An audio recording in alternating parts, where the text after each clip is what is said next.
بسم اللہ الرحمن الرحیم۔ اصل جنگ کیا ہے؟ بیت المقدس، 3 مذاہب کی مقدس جگہ، مسلمانوں کا قبلہ اول، عیسائیوں کے لیے یسوع کی جائے ولادت، یہودیوں کے لیے بیکل سلیمانی۔ شروع کرتے ہیں حضرت ابراہیم علیہ السلام سے، جن کے 2 بیٹے تھے، اسماعیل اور اسحاق۔ اسحاق علیہ السلام کے بیٹے تھے حضرت یعقوب۔ یہیں سے کہانی شروع ہوتی ہے اسرائیل کی۔ اسرائیل یعنی اللہ کا بندہ، اور یہ لقب حضرت یعقوب علیہ السلام کو دیا گیا۔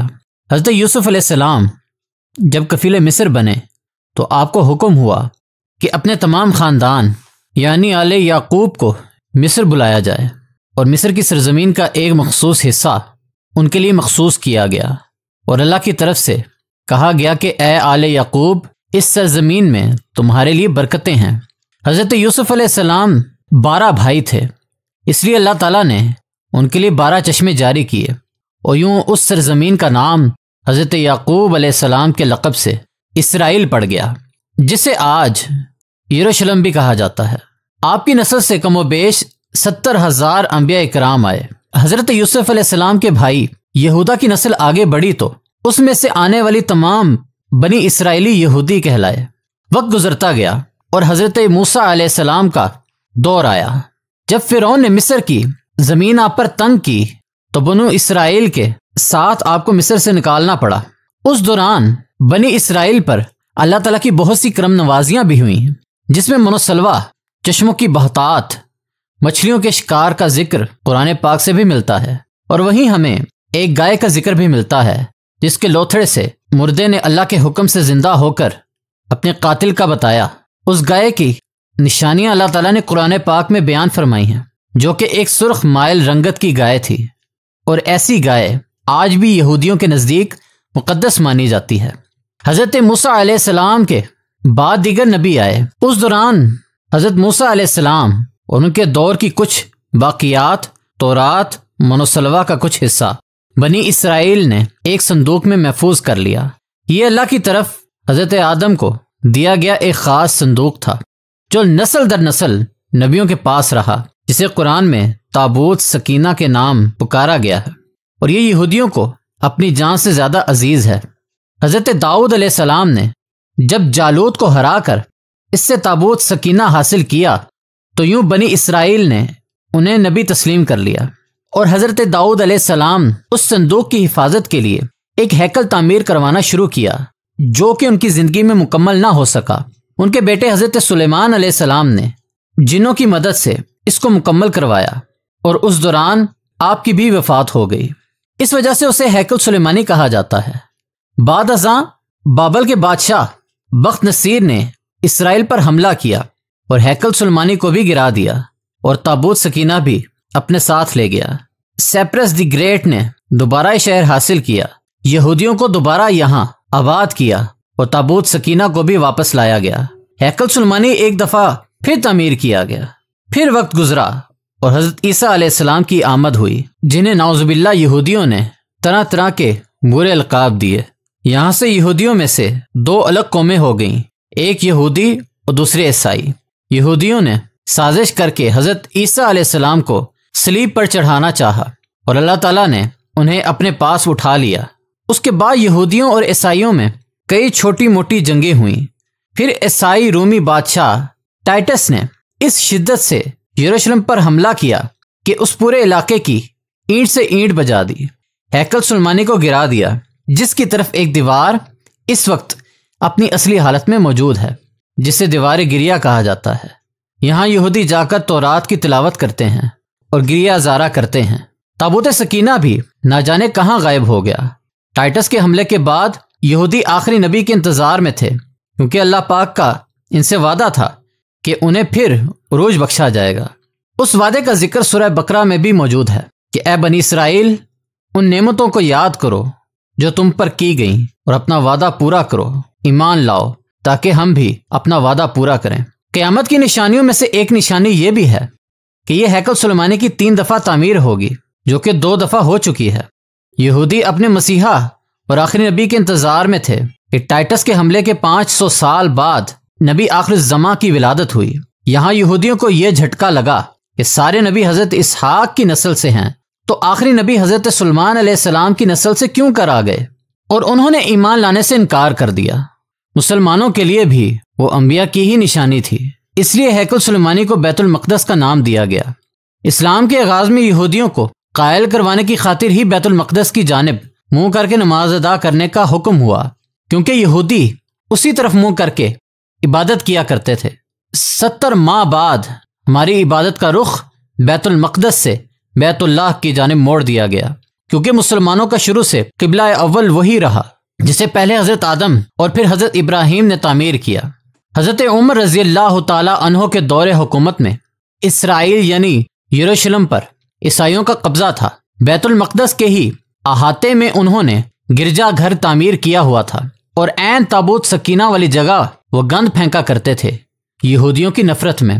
یروشلم کی فتح کے وقت جب حضرت عمر وہاں گئے تو عیسائیوں پر برہم ہوئے، وہاں صفائی کروا کر مسجد تعمیر کروائی، اور قرآن میں موجود معراج والے واقعے کی نسبت سے اس مسجد کو اقصیٰ کا نام دیا۔